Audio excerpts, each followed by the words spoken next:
नमस्ते बच्चों, स्वागत है आप सभी का Techno India group public school Siliguri के कक्षा 4 द्वितीय भाषा हिंदी में।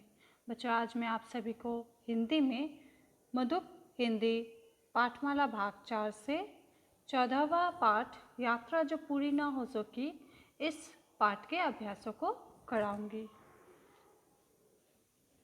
तो चलिए बच्चों, पृष्ठ संख्या 111 से हम लिखिए विभाग से अभ्यासों को शुरू करते हैं। लिखिए विभाग में पहला प्रश्न है, घटनाओं के क्रम के अनुसार 1, 2, 3 लिखिए। क, लेखक घूमते हुए लद्दाख पहुँचे। ख, इस नई बर्फ ने मेरा खात्मा ही कर दिया होता। ग, हम अमरनाथ गुफा से बहुत ऊंचे थे। घ, हम लोग थके हारे हताश ही लौट आए। अंग, हमें विशाल हिम सरोवर देखने का सौभाग्य मिला। बच्चों, इन पांचों वाक्यों को हमें क्रम के अनुसार 1, 2, 3, 4, 5 लिखना है। तो चलिए बच्चों, उत्तरों को बताती हूँ। पहला है, अर्थात पहला क्रम है क, लेखक घूमते हुए लद्दाख पहुँचे। दूसरा, हमें विशाल हिम सरोवर देखने का सौभाग्य मिला। तीसरा, ग, हम अमरनाथ गुफा से बहुत ऊंचे थे। चौथा, ख, इस नई बर्फ ने मेरा खात्मा ही कर दिया होता। और अंतिम क्रम अर्थात पांचवा है घ, हम लोग थके हारे हताश ही लौट आए। दूसरा प्रश्न, पाठांश पढ़कर पूछे गए प्रश्नों के उत्तर लिखिए। बच्चों, पाठांश यहाँ पाठ का अंश दिया गया है और इसके अंतर्गत कुछ प्रश्न पूछे गए हैं जिनके उत्तर हमें इस पाठांश से ही देने हैं। तो चलिए बच्चों, पाठांश को पहले पढ़ लेते हैं। मैंने अपने परिवार को तो श्रीनगर की घाटी में छोड़ दिया, परंतु स्वयं अपने एक चचेरे भाई के साथ कई हफ्तों तक पहाड़ों पर घूमता रहा और घूमते हुए लद्दाख तक पहुंच गया। इस यात्रा में मुझे एक दिल दहला देने वाला अनुभव हुआ। जोजिला घाटी से आगे सफ़र करते हुए हम एक जगह पहुँचे। मेरे ख्याल से वह मटायन कहलाती थी। तो बच्चों, इसके अंतर्गत पहला प्रश्न है क, लेखक ने अपने परिवार को कहाँ छोड़ा? उत्तर है श्रीनगर की घाटी में। तो चलिए बच्चों, पृष्ठ संख्या 112 में बाकी प्रश्नों को भी जान लेते हैं। ख प्रश्न है, घूमते हुए वे कहाँ पहुँचे? उत्तर है लद्दाख पहुँचे। ग प्रश्न है, यात्रा के दौरान उन्हें कैसा अनुभव हुआ? उत्तर है एक दिल दहला देने वाला अनुभव हुआ। घ, जोजिला घाटी से वे कहाँ गए? उत्तर है मटायन गए। बच्चों, अब तीसरा प्रश्न जान लेते हैं।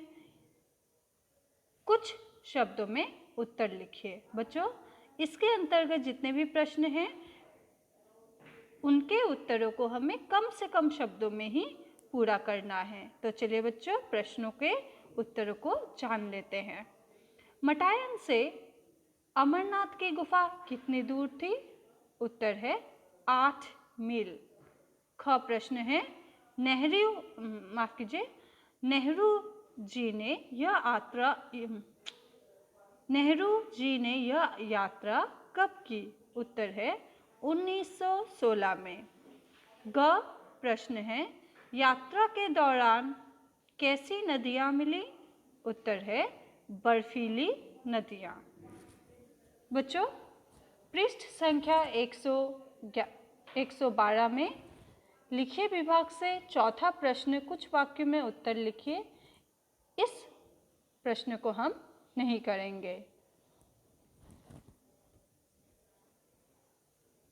बच्चों, पृष्ठ संख्या 112 में ही समझिए विभाग से पहले प्रश्न को हमें करना है।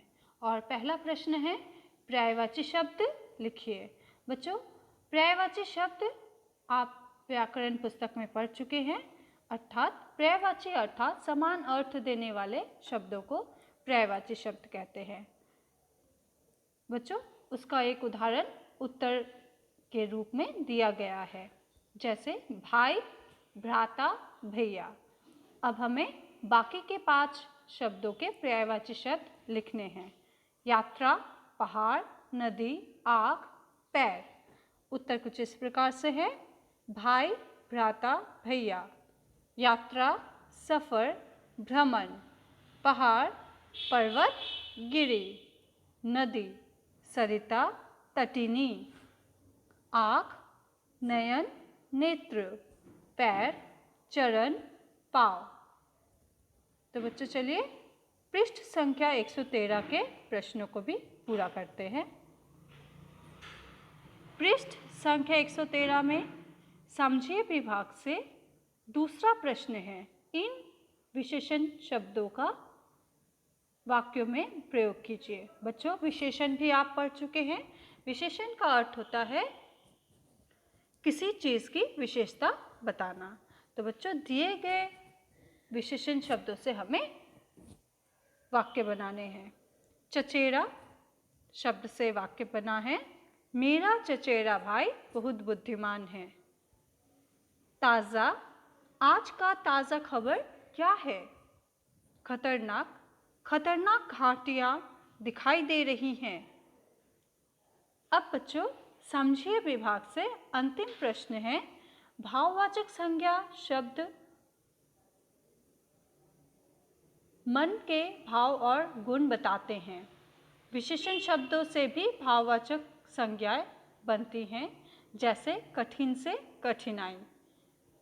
और प्रश्न है, इन विशेषण शब्दों से भाववाचक संज्ञाएं बनाइए। बच्चों, भाववाचक शब्द का अर्थ है, भाववाचक संज्ञा का अर्थ है मन के भाव और गुणों को बताने वाले शब्द भाववाचक संज्ञा कहलाते हैं। तो उदाहरण स्वरूप आप देख सकते हैं, एक उत्तर कर दिया गया है, ऊंचा, ऊंचाई। बाकी के 3 शब्दों के भाववाचक शब्द हमें लिखने हैं। बाकी के 3 शब्द है लंबा, चौड़ा, मोटा। और उत्तर है ऊंचा, ऊंचाई। लंबा, लंबाई। चौड़ा, चौड़ाई। मोटा, मोटाई। बच्चों, इस पाठ से हमें इतने ही प्रश्नोत्तरों को पूरा करना है। आप सभी दिए गए अभ्यासों को अपने पाठ्यपुस्तक अर्थात मधुप पाठ्यपुस्तक में ही पेंसिल से लिखकर पूरा करें। आज के लिए बस इतना ही। आप सभी का बहुत बहुत धन्यवाद।